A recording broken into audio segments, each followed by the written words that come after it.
Hello there, everybody. Welcome to your online lecture for week 2. This lecture is a supplement to your reading from chapter 1, which included a discussion of mediated communication. If you have not read chapter 1, please go read it and then come back to view the lecture. Remember, for your quizzes and midterm and final exams, you are responsible for everything in your book and in your lectures. So please take time to read and take good notes on the lectures so you won't be swamped when exam time comes around. As for the quizzes, if you do the reading and if you watch the lectures, those are not designed to be difficult. They are designed to provide an incentive for you to do your work. I don't know about you, but I work harder and stay on task better when there is some kind of incentive to work toward. So use the quizzes as that, as an incentive to do your work, not to try to figure out how to do well enough on them without doing your work. This is interesting material to learn, so learn it. You're going to use it throughout your life, and as an added benefit, you will do very well in this class. What we'll learn this week? Theory. I don't know how you feel about communication theories or if you understand what a communication theory is or why on earth anyone would ever care. Well, whatever the case, I hope it'll be comforting to you to know that when I began my master's program at NC State University not that long ago, I remember sitting in my first class thinking, what is a theory anyway? I didn't have a clue. I guess they are teaching this in undergrad communications now, but unless I slept through it at UNC many years ago, we didn't dwell very much on theories in those classes. But after spending lots of time on theories at the NC State program, an excellent program, by the way, put in a little plug for NC State's Masters in Communication program. But anyway, after spending time studying theories there, I now get pretty excited about them. And I hope I can make a case as to why you can get excited about them too, or at least understand why they can be helpful. So let's talk about what a theory is and why it's useful, and of course, why should you even care about studying them? What difference could they possibly make in your life? All right, so what is a theory? Scholars and researchers are always arguing about what is the best definition of a theory. Well, none of these I'm going to show you necessarily are official definitions, but they do a pretty good job of summing up how theories are supposed to help us. Theories are a way to look at the world. For example, is capitalism a mighty engine that fosters innovation and creativity? Or is it an evil force that fosters greed and selfish consumerism? Well, depending on your theory on capitalism, you will see the world and politics and wealth and economics all in a different way. So in much the same way, the theory that you're looking at communication through will make a difference to what kinds of regulations you think should surround different kinds of communication media, what kinds of things you allow yourself to watch or your kids to watch, and whether you believe everything you read on the internet or not. Okay, so here's another idea. Theories are a lens by which we make sense of the world.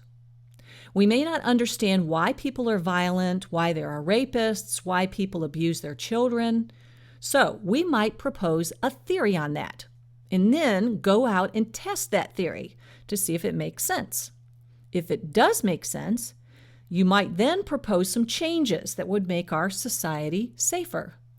Likely, you will find just a piece of the truth, and someone else will do more research to confirm or deny or add to your research. So our body of knowledge on that subject continues to grow.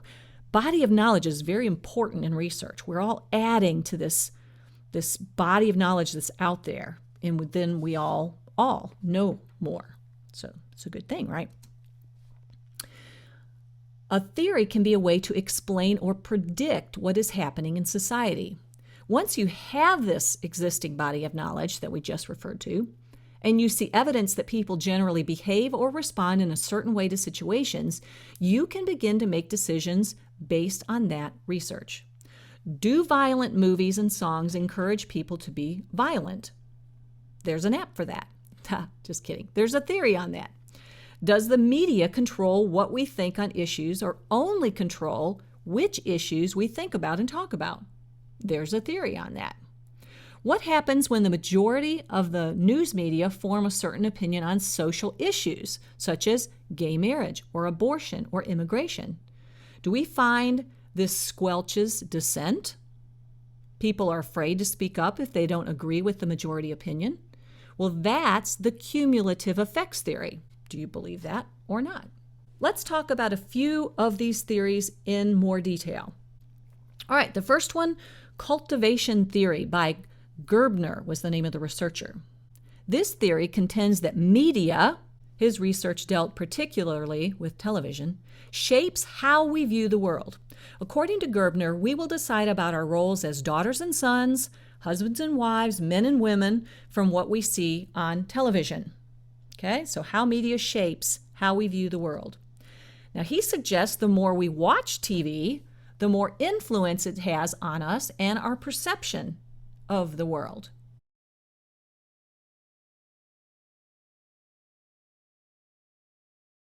We become suspicious of people. We think the world is a more dangerous place than it really is. I certainly found this to be the case when I worked in news, fresh out of college. I worked there for about 7 years. I saw every ugly thing that came down the wire service. Most of it never made it to the air, but I saw it, and I found I was scared a lot and growing more suspicious of people. My husband used to remind me that I was seeing a higher percentage of the bad news than actually existed in society. So see, I would tend to probably agree with parts of the cultivation theory. All right, let's take a look at another one. Agenda setting by Shaw and McCombs. Now, there are those who don't believe television and the media have that much influence on what we think. But they believe media can influence us by determining what we talk about. This is called the agenda setting theory. Media might not be able to change what you think, but they can change what you think is important or what you think about. We've seen that, haven't we? Every time we turn on the TV during certain events, it's everywhere. Used to be when the President of the United States gave a speech, every channel covered it. No more. So which came first? People not wanting to see the president at every turn, so the networks stopped showing it? Or did the networks decide it was no longer as important, so we don't think it's important either? It's probably a combination of those two. Focus groups and feedback from viewers help shape so many decisions these days, actually even in real time. If a story has a lot of viewers, which our network providers can tell instantly, right? They can tell who's watching what TV shows, the event gets more play. If a story on the web gets a lot of clicks, more coverage is sure to come. I think about this every time when I stop to watch something really stupid on TV. I'm essentially voting for that show by watching it. How about when I click on that story on the web? I'm telling the people on that news channel that I like that kind of story and to give me more, right? Very interesting concept, agenda setting. All right, let's talk about one more. This is cumulative effects. We talked about this or mentioned this at the beginning. This suggests that one television show or one documentary may not have the power to influence us in our culture, but over the long haul, something that seemed ludicrous or morally objectionable at first becomes more acceptable. So the cumulative effects, it makes sense what it's called, right?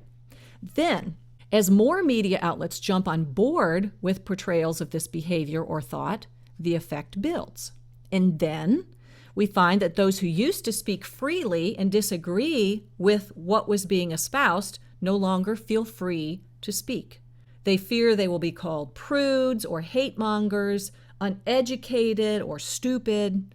So it is a cumulative effect over time, not something we can point to and say, well, that's the root of the change, but it goes from a ludicrous idea to more people buying into it to actually being such a prominent idea that people are even afraid to publicly disagree.